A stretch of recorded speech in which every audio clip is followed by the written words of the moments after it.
Vous êtes sur DMTV, bonjour ou bonsoir, tout dépend de l'heure à laquelle vous nous suivez. Tout le plaisir est pour nous de vous retrouver, mais surtout de savoir que vous êtes nombreux en train de suivre votre chaîne YouTube DMTV. DMTV qui vous propose une fois de plus un retour sur l'affaire Gaylor Kanga. Nous revenons encore sur des propos pour le moins étonnants du journaliste de la radio-télévision nationale congolaise Kabulo Omwana Kabulo. En tout cas des propos qui nous ont un tout petit peu choqués, mais je ne sais pas quel sera votre point de vue, mais nous allons en tout cas en discuter, nous allons échanger peut-être au travers des commentaires. Vous allez nous dire quoi pensez-vous de ces propos de François-Claude Kabulo Omwana Kabulo.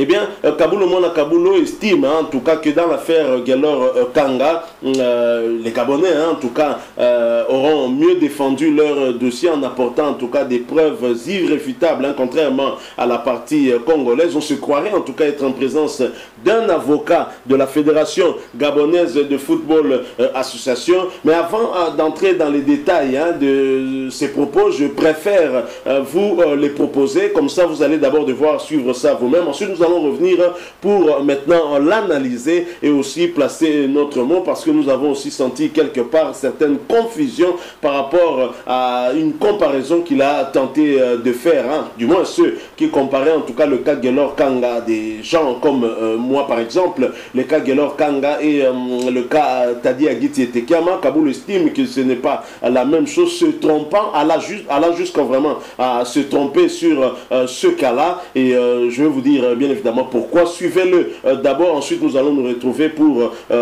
analyser ces propos. Je rappelle que vous êtes sur votre chaîne YouTube DMTV. Si vous êtes nouveau ici, vous n'êtes pas encore abonné, ou que ce n'est pas la première fois mais que vous ne vous étiez jamais abonné, s'il vous plaît, abonnez-vous à cette chaîne et n'oubliez pas que dès que vous serez abonné, vous verrez apparaître une petite cloche de notification. Cliquez dessus, elle vous permettra de ne plus rien manquer des prochaines vidéos que nous allons vous proposer. Suivant cet extrait, nous nous retrouvons bien sûr tout de suite après.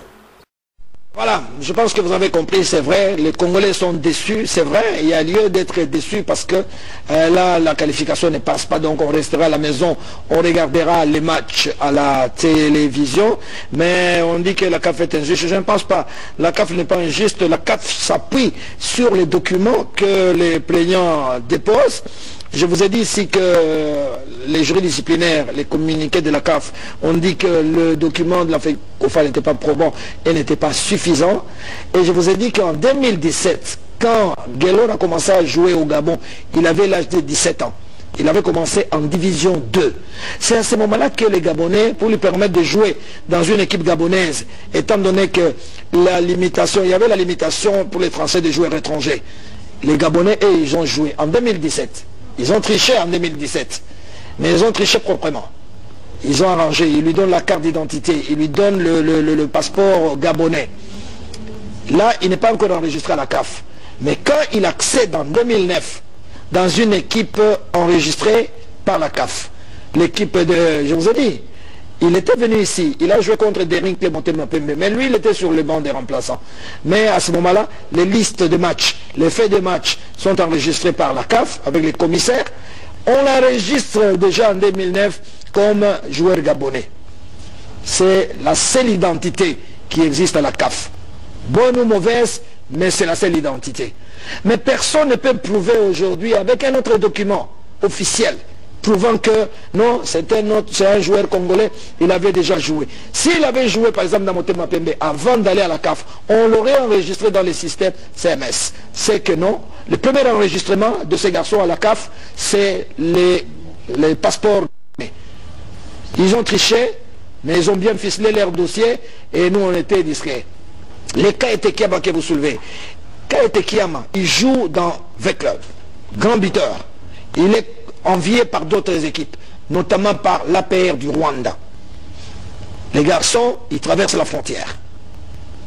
Oubliant qu'il a déjà joué avec 20 clubs et qu'il a déjà été enregistré au niveau de la CAF.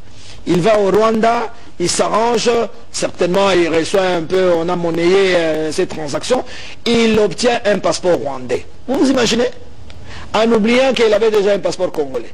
Et quand il va jouer dans l'équipe de l'APR du Rwanda, mais on dit non. L'équipe adverse a porté plainte en disant non, ça c'est un Congolais. On va à la CAF, on frappe à l'ordinateur, la fiche tombe, il se retrouve avec des passeports. Le joueur a été interrogé, mais il était honnête. Il a dit, excusez-moi, je n'étais pas informé. Et tout. C'est pour ça que la CAF n'était pas sévère. On a simplement disqualifié l'équipe APR du Rwanda. L'équipe de V-Club n'était pas concernée. Et le joueur a été remis comme Congolais. On lui a dit, non, ton passeport valable, c'est le passeport de la République démocratique du Congo. Donc, ce n'est pas la même chose. Il ne faut pas mélanger. Si vous êtes en tort, sportivement, il faut l'accepter. Et il faut seulement mettre de l'ordre dans l'enregistrement du système de joueurs. Il semble que la FECOFA fait un effort de ce côté, là, tant mieux. Si les fichiers, je vous ai expliqué l'histoire de l'affaire des Zola, si tout est enregistré proprement, vous n'aurez pas de problème. Il faut éviter de changer de passeport, même nous-mêmes ici. Nous avons perdu les éliminatoires de la CAN de moins de 23 ans. Pourquoi? Parce que Zola s'était retrouvé avec des passeports. La FECOFA, oubliant que les joueurs avaient déjà joué dans Mazembe, okay. Vous pouviez bien lui donner peut-être le deuxième passeport en reprenant la date de naissance qui se trouvait dans les passeports de Mazembe. Mais il se retrouve avec des identités. Et la CAF, qu'est-ce qu'elle va faire? Vous allez dire que la CAF est injuste. Elle n'est pas injuste. Il se retrouve avec des identités différentes. Et à ce moment-là, on frappe. Donc je pense qu'il faut être professionnel. Bannir un peu l'amateurisme, c'est ça qui nous tue un tout petit peu dans nos fédérations. Ce qui arrive à la FESAFA arrive également à la FECOFA, arrive également dans toutes les fédérations. Il y a des clubs ici, les joueurs ne sont pas enregistrés, les athlètes ne sont pas enregistrés. Vous devez aller dans toutes les fédérations, vous verrez, les joueurs ne sont pas connus et tout, c'est du désordre.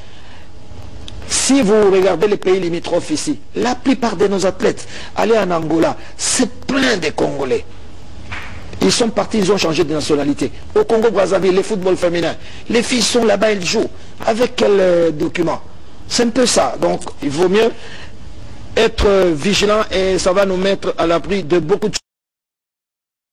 Voilà, nous sommes de retour. Je ne sais pas ce que vous pensez de ces propos de François-Claude Mwala-Akabulo. Et moi, en tout cas, ce sont des propos qui me choquent. Bon, aussi bien je comprends que dans cette affaire, les Gabonais peuvent avoir raison, mais à suivre Kabulo Mwala-Akabulo, donc la démarche même de la Fédération congolaise de football association s'avère inutile parce que la Fédération était incapable de démontrer le contraire sur les origines de Gaylor Kanga. Il va jusqu'à dire, et ça me choque qu'un journaliste dise cela à la télévision nationale, que les Gabonais ont triché proprement. Moi je ne sais pas s'il y a une tricherie propre et une tricherie sale, mais c'est quand même honteux. Je crois que de la part d'un journaliste de renom comme François-Claude Kabulo Mwala-Akabulo, dire une telle chose à la télévision, moi ça me dépasse, ça me choque. Comment on peut dire que tel monsieur a triché proprement? Et ça m'étonne. Et allant à parler sur le cas Etekiam, alors que beaucoup de Congolais comparent ce cas-là, Kabulo est encore dans la confusion. Il dit que Etekiam était en train de jouer à l'ASV Club et puis il a été à l'APR du Rwanda. C'est que tout à fait faux. Etekiam a été disqualifié de la participation, en tout cas on va dire de la CAN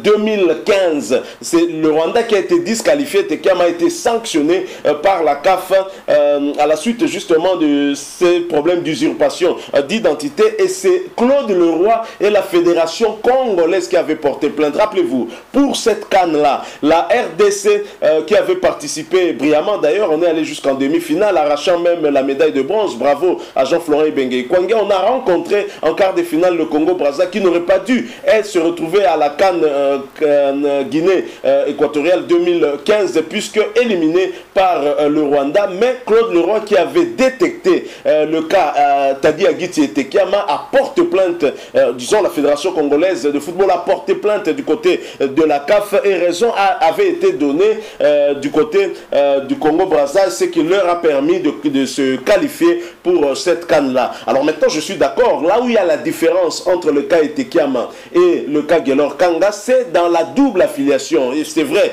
qu'Etekiam a été affilié à la CAF comme Tadi Agiti Etekiam avec la SV Club, et du côté du Rwanda, il est affilié comme Dadi Birori. Là, je comprends, mais nous sommes dans le cas de double affiliation, mais aussi d'usurpation d'identité, parce que le joueur joueur est affilié doublement avec deux identités différentes. Et donc, dans le cas d'usurpation d'identité, on peut le comparer avec le cas de Gaylor Kanga. C'est exactement la même situation. Donc, François-Claude Kabulo Mona Kabulo, c'est son antagonisme, hein, peut-être avec la Fédération Congolaise de Football Association, est en train maintenant de faire mal à toute une population. Et ça, moi, je n'arrive pas à cautionner cela. Je n'arrive pas à comprendre qu'un journaliste de la télévision nationale qui sait très bien qu'il est très suivi partout dans le monde aille jusqu'à dire que les Gabonais ont triché proprement. Moi, je n'arrive pas à comprendre. Alors là, il encourage la Fédération Congolaise de Football à tricher aussi. Donc, je crois que dans ce dossier, si la Fédération Congolaise de Football Association se sent frustrée, elle pourrait même aller jusque loin.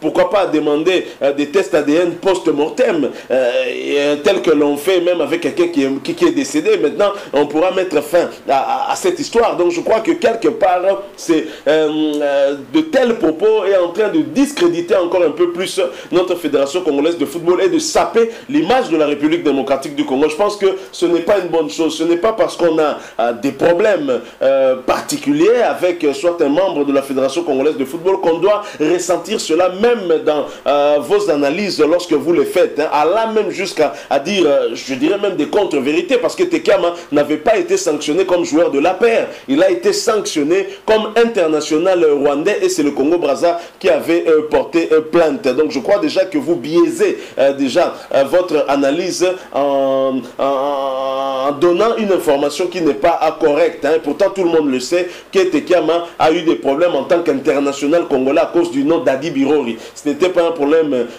uniquement de double affiliation, c'était d'abord un problème d'usurpation d'identité. Il a complètement changé d'identité et il y a eu aussi pour le problème de double affiliation puisqu'il était enregistré du côté de l'ASV Club comme Tadi Agiti Tekama et de l'autre côté comme Dadi Birori. Donc c'est deux problèmes qu'il avait, mais dans le cas d'espèce, la République démocratique du Congo au travers la Fédération Congolaise de Football Association n'a porté plainte que pour le cas d'usurpation d'identité. On ne se dispute même pas la nationalité avec les Gabonais sur ce joueur. Tout simplement, nous disons que le joueur a changé complètement d'identité, allant jusqu'à changer sa date de naissance ainsi que son lieu de naissance, et ce qui ne se fait pas. Et c'est d'ailleurs même punissable par la loi, en tout cas du moins en République démocratique du Congo. Un tel dossier serait puni sévèrement par la loi. Et je pense même que la Fédération Congolaise de Football Association, au-delà même de cette démarche auprès de la CAF, devrait porter même plainte dans nos instances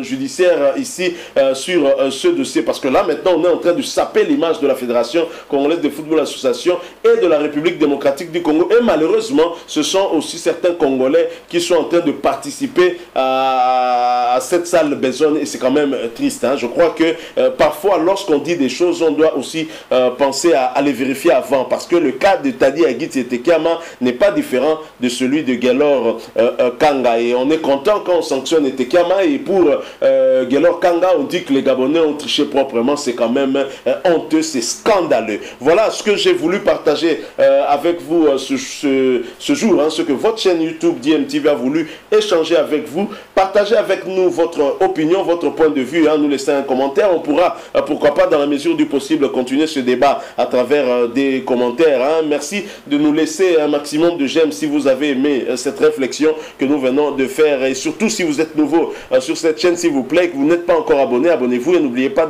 d'activer la cloche de notification juste en cliquant dessus parce qu'elle vous permettra de ne plus rien manquer des prochaines vidéos que nous allons vous proposer. Merci encore une fois à vous. Hein. J'ose croire que vous étiez nombreux à nous suivre et j'espère vous retrouver très bientôt avec un autre sujet d'actualité. Et en attendant, portez-vous bien. Votre chaîne YouTube DMTV vous dit au revoir.